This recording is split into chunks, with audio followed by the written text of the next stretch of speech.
Recently, I needed to use a socket on my cordless drill and quickly realized I didn't have an adapter to make this work. I already have these socket bits, but even the largest one is too small for the bolts I was using. So I bought this socket adapter kit for drills and impact drivers, and I'll list it in the description so it's easy for you to find. It has the most common sizes, plus it includes a magnetic screw tip holder. This is the 3/8 adapter, and I simply insert it into the chuck and tighten it down. Now I can use any of my sockets on my drill.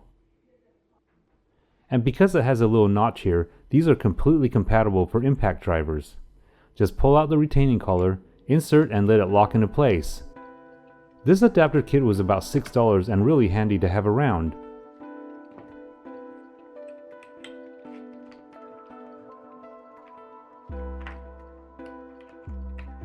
If this video was helpful, please give me a thumbs up and hit the subscribe button to stay up to date on all my DIY videos.